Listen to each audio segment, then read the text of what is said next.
देवाला मागावं लागतं, संतांना मागावं लागत नाही. त्यांनी सांगितलं की नको तुझी चिंदी दाखवी चरण, तुझं रे मागणे काही नाही. तुला मागायचं काही नाही भगवंता देवा, मला फक्त तुझ्या चरणाचं दर्शन दे, हे सर्वस्वी आहे.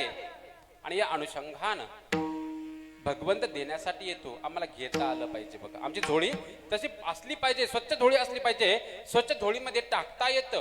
आणि म्हणून सांगितलं की आपली जीवा बाहेर काढा. जीवा बाहेर काढली, मुखा त्या जिभेवर तर्जनी ठेवली, मुखामध्ये सरस्वतीचा वास झाला. आणि एक नाही, दोन नाही, तीन नाही, तर 5509 अभंगाचा गाथा या जीवाला उद्धरून जाण्यासाठी आज लिहून ठेवलेला. आणि त्यातलाच हा एक विवेकाचा अभंग, जे की विचार करण्यासाठी की या देहाच्या माध्यमातून खरंच भगवंत प्राप्ती होती का, हे विवेक केल्याच्या नंतर कसं भगवंत प्राप्ती करता येईल का, हा अभंग लिहून ठेवलेला आहे. बघा अभंग सोपा वाटत होता, विवेकाचा अभंग आहे, काय होणार आहे या अभंगाने. मला बरेच म्हणले एवढं सोपा अभंग आहे, एक जण म्हणला खूप कठीण अभंग आहे. बघा संतांनी लिहिलेला अनुभवातला अभंग हा कठीणच आहे महाराज, त्याला सोपं करता येत नाही.